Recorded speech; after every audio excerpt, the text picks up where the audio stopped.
life groups, I trust you're going to be in for an incredible evening or daytime whenever your group is gathering. This week, this Sunday, we began a brand new series called The Least, The Last, and The Lost. And we've had a look at a story from Matthew 22, and it's talking about when Jesus was meeting with a crowd of people and how the religious people of the day were trying to catch him out and cause him to stumble over his words so that they could arrest him for false teaching. But actually what they were asking was, which of the commandments do we follow the most? I mean, in the Old Testament alone, there's over 600 commandments, and they were saying, how do we know which is the most important to follow? And Jesus answered by saying to them, hey, listen, the most important thing is to love the Lord your God with all your body, your soul, and your mind, and then love your neighbor as yourself. And if you remember from Sunday, we just broke that whole concept down. I was reminding you about how when my children were at primary school, how they would come home and the card would grade them on their subjects, but the subject that I was looking for the most was the one at the bottom that said overall attitude and behavior towards school. And I knew that if my children scored highly in that box, then it was telling me they are doing their best at being the best. And what Jesus was teaching the people was, when you can love the Lord your God with all of your body and all of your soul and all of your mind, what it is telling him is that it encapsulates, and when you can love your neighbor as yourself, it encapsulates all the other commandments. In other words, if you're doing those two things, you don't have to worry about all the things you might be getting wrong, because the chances are you won't be getting as much stuff wrong. Because when you can love the Lord your God with your everything and love your neighbor as yourself, it makes you a more stable person. It makes you better at life. It makes your life better.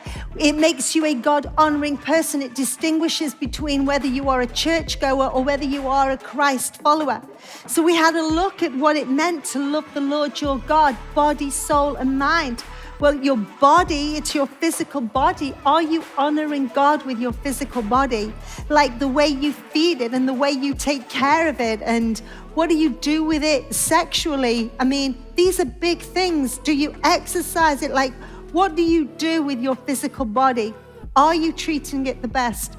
Honoring God with your mind. Well, what are you thinking on? What are you listening to? Do you listen to gossip? Do you listen to chit chat? What's your Netflix series? What are you looking at on the laptop? What are you allowing your mind to focus on and ponder on? We've used the phrase before, where the mind goes, the life follows. And then your soul, well, that's your character and your attitude. It's like we can't keep making excuses for, well, everybody knows I am this way. No, we have to bring our character in line with what God says. Remember, God doesn't need you and need your affirmations, but when you can honor him, when you love the Lord your God with your everything, it makes everything better for you. When our life and our prayer life becomes one of gratitude, thanking God for what he has done, we don't get so consumed with praying and repenting for things that we have done. Because when you live a God-honoring life, it blesses you and it changes you. Remember, we spoke about how you can't say, I love the Lord my God with my body, soul, and mind, and then be in disagreement with your brother or your sister. You can't say, I love the Lord my God with all my body, soul, and mind, and not give him your everything. You can't be withholding of a certain area of your life.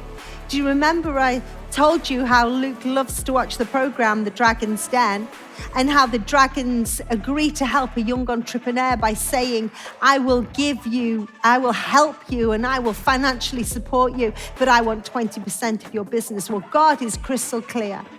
He says, love is not an action. It's not a feeling, It is not an emotion. But it is actually something I command you to do. I don't suggest it, but if you want the best life and the best out of life, then I command you to love with your life. And so God says, I want 100% of you all of the time. You want me to help you? You want me to bless you? You want me in on your life? Then I ask that you honor me with all of your life. And then he goes on to say, and love your neighbor as yourself. This is equally as important. And he gave the story of the Good Samaritan. And in the Good Samaritan, we can see that those who looked religious didn't do what God would have wanted them to do. They did not live out a God-honoring life. We could see from this story that actually it was the guy, the Samaritan, who helped the Jewish man on the road. The way he poured in the wine and the oil and he put him on his donkey, and it all speaks about ministry. He didn't judge the man. He didn't criticize the man for being in that state or place. And the message that Jesus was trying to drive home to the people was this: hey, look, don't be getting all caught up with looking religious, putting it all over your Instagram that you go to church, being the best at serving, being at every meeting going, and yet when it really matters, you don't speak kindly to your spouse, you're critical of your children, and you gossip about your neighbor. The two don't go together. Love the Lord your God with your everything, and love your neighbor, each other, as yourself. And the biggest take home that I want you to remember is that love is a language that the enemy does not understand. It's a foreign language to him. And the more your life speaks love, the less of an influence he can have in your life, because he doesn't have access to your life. So, loving God, body, soul, and mind, and love the least, the last, and the lost as much as you do yourself, because it benefits your life immensely. Have a great life group.